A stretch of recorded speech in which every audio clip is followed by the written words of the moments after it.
taliyaha guud ee ciidanka booliska Somaliland Sareeya Guud Cabdillaahi Fadal Iimaan ayaa maanta deeq caleena ku wareejiyay maamulka gobolka Gabiley iyo gudida taakuleynta abaaraha ee gobolka. taliyaha ciidanka booliska Cabdillaahi Fadal Iimaan oo arintaasi ka hadlay ayaa waxa uu yiri abaarihii dhacay waa tii ilaa madaxweynaha qaranku dalka oo dhan ku soo maray arkaseen taas ma ka mid tahay tanna waa hawshii madaxweynuhu nagu hogaaminayay ayay ka mid yihiin mashaariicdan wajaale ee ciidamada kala duwanina ay wareejinayeen sida loo sheegay halkan anagu waanu uga dhowna ciidamada kale shacabkaanu xidhiidh dhow loo saaxiibnahay markii la soo sheegayba waxaan ku soo dhaweeya si aan dhibaato iman dadkii hore u deganaa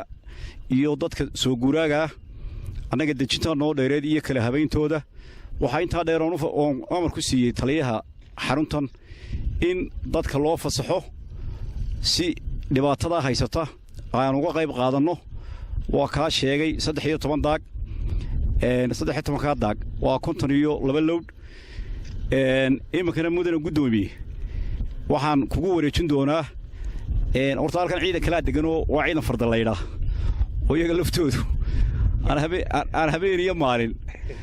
aan cuntadooda aan kala lahayn maalin habeen laakiin taa waa iyada halkeeda aynu deynaa mudana gudoomiye waxaan kugu wareejin doonaa imakana iyadoo taa horaan sheegay odayaashana dhagaha ku dhageysanaysay adiga gudida abaaruhuba waxaan kugu wareejin doonaa imakana 15 lowd oo balkaas ayaan ku wareejinay adiga gudiga abaaraha gobolka oo tusi doono halka ka bilaabeen hadii alla yiraahdo in waxaana weeye waxyaalahan ugu tala galay wixii kale sidoo kale waxa halkaasi ka hadlay barasaabka gobolka Gabiley Xamse Maxamed Cabdi taliyaha qaybta booliska gobolka Gabiley gaashaanle dhexe Cabdi Muuse Cabdillaahi taliyaha ciidanka booliska degan banka wajaale xidigle Maxamed Cali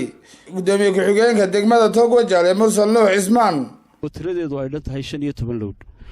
runtii waxa weeyaan waa waxtar aad iyo aad muhiim ah markii uu horeysay dadkii uu horeeyay ee soo hayaamay halka uu horeysay ay soo degeen oo ahaa mashruuca banka ciidamada booliisku waxa ay u fureen dadkii in ay daaqaan wixii ay beereen runtii iyadoo waliba dalagiina oo ku yaalo waad garan kartaa qiimaha ay leedahay waxa kale iyadana qiimaheeda leh oo waxa aad iyo aad loogu farxo ah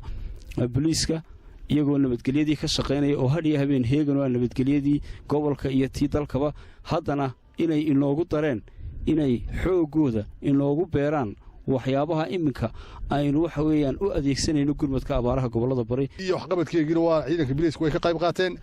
amnigii waanu ka qayb qaadanay gobolka dad badan oo ilaa dhowr iyo 10 ku gaariya ku soo qaxay waxqabadkeegii dhammaanteen waa anagu fulina amarkaaga iyo amarka maamulka dawladda oo dhan ayaanu ka qayb qaadanay nabadgelyada waanu sugnay waxqabad beeraha balka un ma ahayna tigaad waxay lahaydna waa loo fasaxay fulinayna taliye waxaanu siinay soo guurtadii noogu horeysay oo imika tirada guud marka la isku geeyo ee aanu taliye amarkaagii anagoo fulinayna aanu bixinay waxay noqotay 52 lowd waxa weey laakiin waxa dhig joojin loogu sameeynaya oo taliyaha booliiska Somaliland Cabdillaahi Fadal Iimaan uu amar ku bixiyay in la gaarsiiyo